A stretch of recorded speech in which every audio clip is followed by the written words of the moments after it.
O segundo episódio de Loki chegou ao Disney Plus, então bora pra nossa análise de primeiras impressões.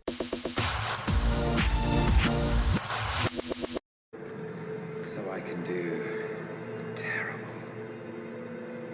awful things to you. E aí, seus geeks, tudo certo? Eu sou o Marcos Veloso, vamos falar do segundo episódio da segunda temporada de Loki, mas antes de eu começar a falar sobre isso, óbvio que terão spoilers desse episódio aqui, que já está no Disney Plus, sempre bom lembrar que os episódios estão saindo às 10 horas da noite das quintas-feiras, então se você ainda não viu, vai lá, assiste depois, volta pra cá, e se gostar do conteúdo mais pra frente também não se esquece de curtir o vídeo e se inscrever no canal. Bom, mais um episódio aqui frenético e confuso, esse daqui mais confuso do que o primeiro, mas com alguns caminhos, né? Levando alguns caminhos com um final bastante interessante. Dessa vez nós não temos uma cena pós-créditos, mas esse é um episódio com pontos bastante positivos além da trama, né? A gente tem essa trama meio confusa, com a linha do tempo sagrada voltando a ser ali praticamente única, né? Com todas as outras ramificações sendo podadas de uma forma extremamente brutal. Então vamos começar falando primeiro das outras coisas para depois focar mais na trama e onde eles querem chegar com toda essa bagunça desse episódio.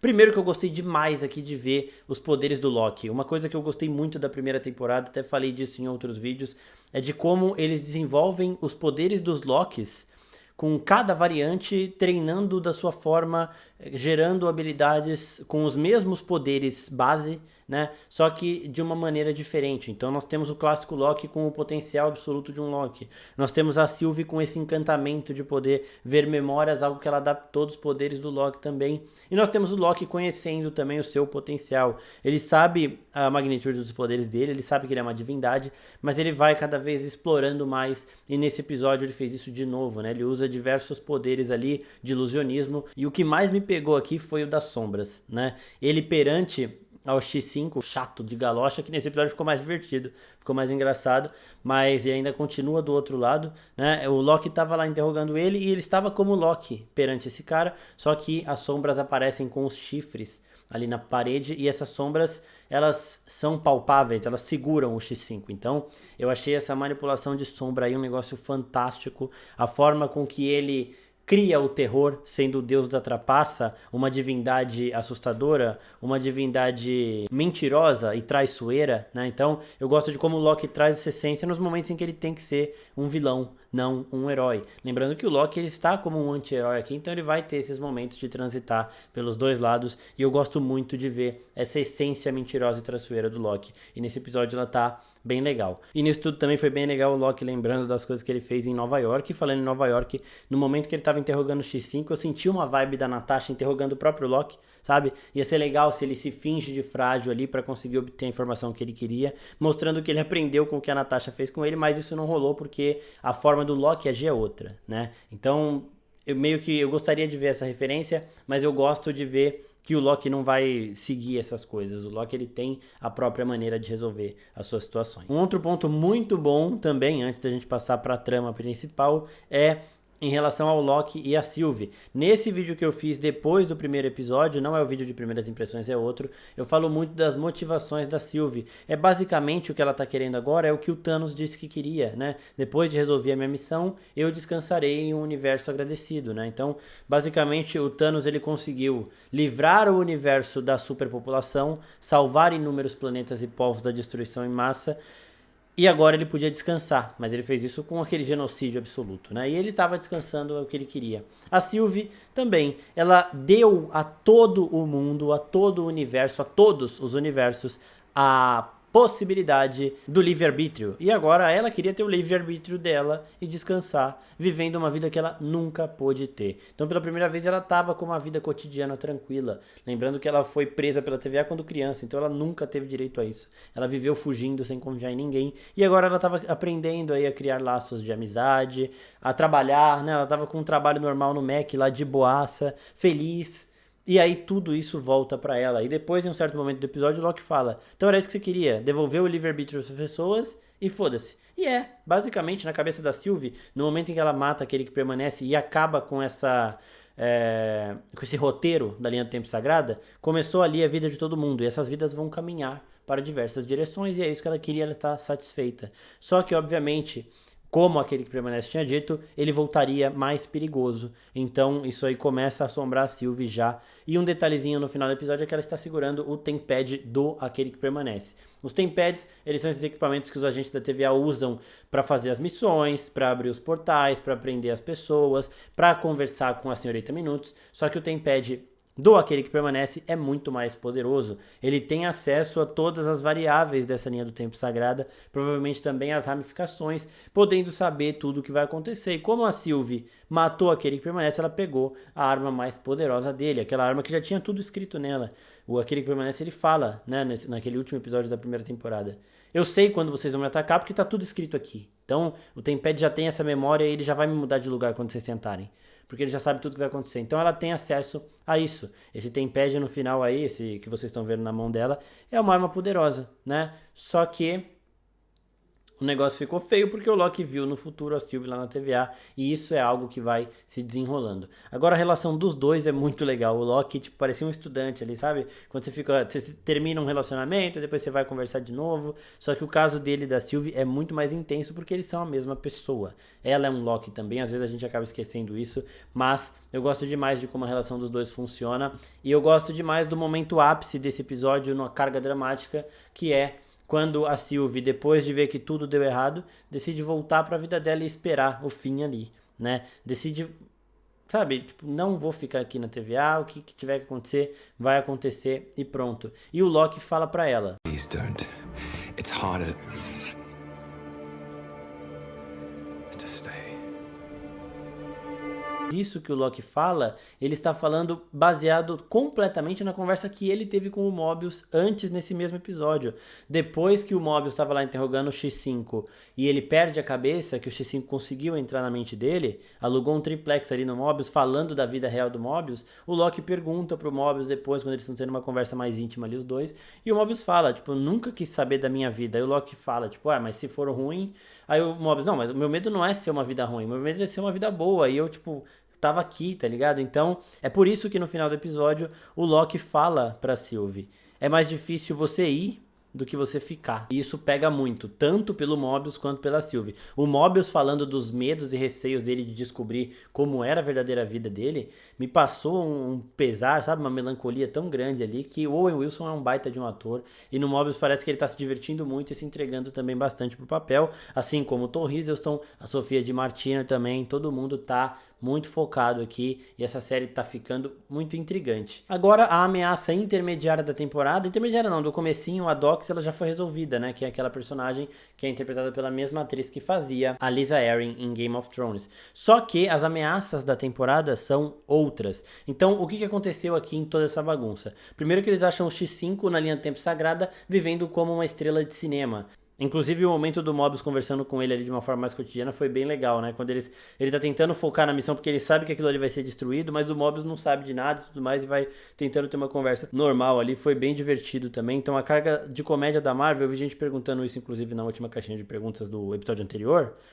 Ela tá boa, tá? Não é porque tem comédia que vai estragar. A comédia, na medida certa, ela faz muito bem. Ajuda a gente a dar uma descontraída no meio do episódio tenso que tá sendo, né? Esse cara tava lá vivendo a vida dele, mas por quê, né? Porque ele já tinha feito a missão dele e ele simplesmente quis vazar. Aparentemente era isso. Ele ajudou a Dox a conseguir o que ela queria, ela ia destruir todas as ramificações. Ele falou, beleza, já tá resolvido isso aí, a TVA que se foda, eu vou viver a minha vida na linha do tempo sagrado. E ele virou ali um diretor de cinema. Eu não sei se essa era a vida dele de antes e ele só continuou, ou se ele chegou num período do tempo e começou a fazer coisas que ele saberia que fariam sucesso porque ele tem acesso ao futuro e tudo mais, né? Então o episódio começa nisso e ele tem um arco muito fechado. Ele começa com eles atrás do X5 para descobrir o que a Dox está tramando, para descobrir onde está a Sylvie, e eles acabam o episódio descobrindo o que a Dox está tramando e achando a Sylvie. A Dox conseguiu concluir o plano dela, então a linha do tempo sagrado aparentemente voltou a ser, não uma só, tem algumas ainda que sobraram ali, mas a principal sem tantas ramificações assim. Lembrando que a Sylvie, ela estava em uma ramificação, ela não estava na linha do tempo sagrado. Então quando ela volta para uma ramificação. O que não ficou muito claro aí, que eu acho que eles vão explicar no próximo episódio, é isso, né? Porque aparentemente eles tinham destruído todas as ramificações e deixado só a linha do tempo sagrada. Mas a Sylvie voltou para dela. Se a gente olhar no mapa ali que fica na TVA, ligando os caminhos, a gente vê que essas ramificações elas foram destruídas em tempos específicos do futuro. Então, elas iam se degenerando aos poucos. Pode ser que a linha do tempo da Sylvie esteja prestes a ser destruída. Ela foi destruída em um certo ponto e ela está sendo podada por completo, mas isso demora um pouco e ela está ali só esperando. A conversa que ela tem ali com aquele funcionário do McDonald's que trabalha com ela, que ela fala que a mãe dele vai buscar, é muito disso, tipo... Eu vou aqui perguntar, a vida dele não importa tanto agora porque vai morrer daqui a pouco, é triste isso, mas sei lá, né? Então ela tava ali meio que com cara de já foi, me fudi, pronto, acabou. Mas meio que conformada ali e tentando ignorar isso, sabe? Tentando esperar chegar sem pensar muito. Então eu acho que é isso, que ela está numa ramificação, isso é certeza, que será podada, que já está sendo desmantelada ali, algo que foi afetado num tempo mais pra frente, por isso que demora para chegar onde a Sylvie estava. Agora vamos falar de um dos maiores mistérios, agora aqui a gente vai chegar nos pontos-chave para o futuro da série, né? Como eu disse, a Dox já foi resolvida, já apagou as ramificações, pronto, temos a linha do tempo sagrada, vamos trabalhar com o que nós temos. Primeiro, Ouroboros. Ouroboros, ele sabe muito, ele escreveu o manual do TVA, ele tem a solução para todos os problemas que acontecem internamente, e o nome dele é baseado numa cobra da mitologia que come a própria cauda, um círculo perfeito. A gente vai falar mais do Ouroboros em si em outro vídeo só dele, mas basicamente é um personagem muito intrigante porque ele tem um poder de conhecimento que só a Senhorita Minutos e aquele que permanece tinham, então são 3 seres aí, e nenhum desses seres é um humano de fato, né? Aquele que permanece, ele é um humano com conhecimento absurdo, que consegue saber tudo o que acontece, aconteceu e vai acontecer. A Senhorita Minutos é uma IA que tem todo o conhecimento pleno e o Ouroboros é algo ali que não é um humano também, né? A gente tem que lembrar do primeiro episódio que o Mobius sabia que já tinha ido lá, sabia como chegar lá de uma forma muito fácil, mas quando ele chega na sala do Ouroboros, ele achava que ele nunca tinha ido. Ou seja, o Ouroboros ele existe na mente dos agentes da TVA, mas as memórias do que você fez quando foi a ele não existe. Você sabe que ele tá ali se você precisar, mas você não sabe o que você foi fazer lá, sabe? Então é muito curioso de como a mente desses personagens ela foi meio que apagada em relação ao Ouroboros e algumas outras coisas da TVA, né? Aquele que permanece conduzindo os seus agentes da forma que seria mais benéfica para ele. Só que o Ouroboros é alheio a tudo isso, ele lembra de tudo, ele sabe tudo que ele tá fazendo, ele sabe tudo que tá acontecendo. Então, aparentemente ele é alguém também bastante poderoso. O Ke Huy Quan é um ótimo ator, e eu gostaria de ver ele se desvirtuando um pouquinho daquele caminho de bonzinho que ele vem fazendo, né? Eu gostaria de ver ele como um personagem também mais misterioso e assim como o Loki mesmo traiçoeiro, né? Toda essa situação na TVA deixa a gente sem saber em quem confiar. Tá saindo aqui um mistério muito interessante. Eu sempre falo pra vocês que as minhas séries favoritas da Marvel até hoje são WandaVision e Loki, a primeira temporada, porque são séries que faziam a gente ficar pensando, que a gente acabava o episódio meio que sem entender, quando a gente assistia mais uma vez a gente entendia um pouquinho mais, e a segunda temporada tá trazendo isso de novo. Então, os mistérios aqui são em relação ao Ouroboros, ao que vai acontecer com a TVA e a linha do tempo sagrada. A gente viu o Loki no futuro em uma destruição com a Sylvie ali e tudo mais. A Sylvie tá com o Tempad do Aquele que Permanece, então ela tem um conhecimento além do que a gente tem, só que aparentemente ela não queria usar também, né? Porque como ela queria ter uma vida cotidiana tranquila, faria mal pra ela saber o futuro. Quando o Loki fala, olha a minha mente pra ver o que vai acontecer, ela também se recusa, porque ela não quer saber o que vai acontecer. Então talvez ela usar esse Tempad daquele que permanece, vai acontecer apenas num momento de máxima necessidade, assim como aconteceu com o X5. Ela teve que acessar as memórias dele para descobrir o que estava acontecendo logo, porque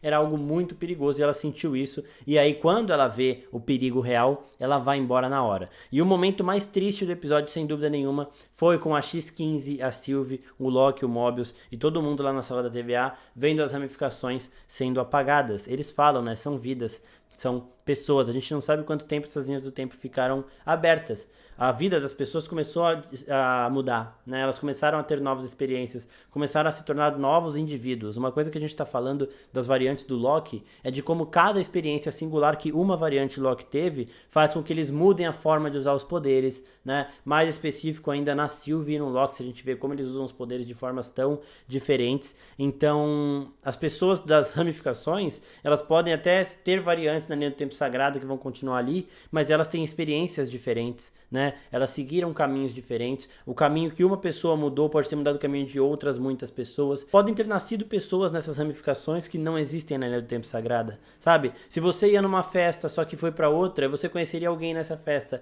e acabou indo em outra e conhecendo outra, vai nascer uma outra pessoa, sabe? Desse relacionamento. Então, assim, essas ramificações, elas não começaram agora, o tempo delas corre de uma forma diferente, né? Tinham algumas ali bem longas realmente, então são caminhos que se desviaram muito, tiveram ramificações que criaram ramificações e tudo isso foi apagado. Então, se a gente pensar em universos sendo completamente apagados, com um monte de vida ali, a gente entende um pouco do peso que esses agentes estão sentindo. Então, o que eu acho que vai acontecer é o seguinte: primeiro, que a Sylvie vai ser retirada dessa ramificação onde ela está, né, esperando para morrer provavelmente. Segundo, que tudo isso que eles estão fazendo nesses primeiros episódios são coisas que vão voltar no futuro. Então, eles meio que estão apresentando situações, estão montando o cenário para a ameaça final da temporada. Então, no primeiro episódio, foi esse negócio do presente, passado e futuro, para a gente ver o que estava acontecendo no futuro da TVA. Né? Então, agora a gente já tem esse propósito, tudo porque o Loki estava dando defeito. O defeito eles arrumaram.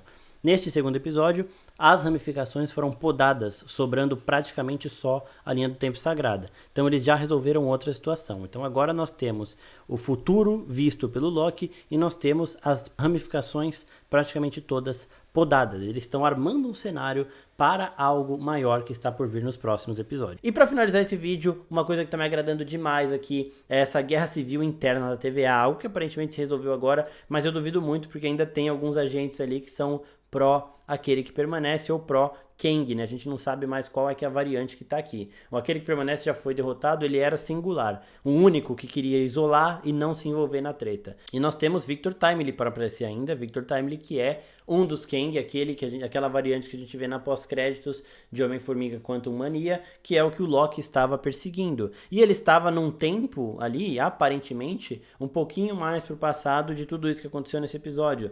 Da Sylvie, um pouquinho mais ali antes dos anos 80, né? Da Sylvie, do X5 e tudo mais. Então, estes personagens, eles vão voltar. A Senhorita Minutos, a Ravonna Renslayer, o Victor Timely, que é uma variante do Kang, o próprio Ouroboros, são 4 personagens que a gente tem que ficar de olho, porque podem oferecer um perigo enorme para o Loki. Eu acredito que o Ouroboros vai acabar ajudando o Loki, a Sylvie, o Mobius, a X-15 e tudo mais, mas esses outros 3, Ravonna Renslayer, Victor Timely, uma variante do Kang, principalmente a Senhorita Minutos, são personagens que vão chegar aí, vão dar mais detalhes dessa trama que está por vir e mostrar o real perigo, né? A Dox não era o real perigo por trás da TVA, o real perigo da temporada. Ela já foi resolvida. E uma outra coisa aqui rapidinha que eu tive a impressão é que quando o X5 ele começa a provocar o Mobius e o Mobius soca ele, eu tive a impressão de que ele pegou alguma coisa e escondeu, tá? Mas aí não aconteceu nada no episódio, então não sei, posso ter visto demais. Sempre bom lembrar vocês que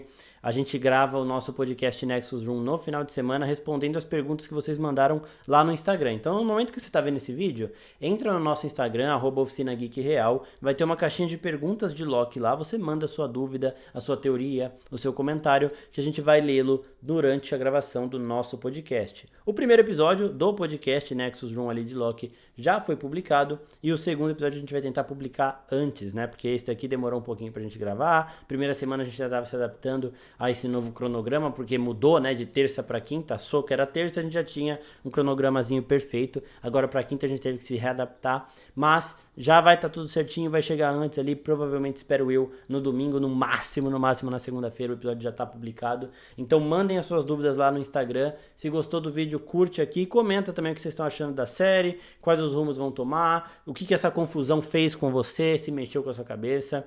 Bom, pessoal, se inscreve no canal, ativa o sininho, porque vai ter mais vídeo de Loki, tem muita coisa pra gente ver aí, notar das teorias que vão surgindo quando assistir mais de uma vez. Então, ativa o sininho para receber as notificações. Muito obrigado por estar acompanhando até aqui, até a próxima. Tchau, tchau.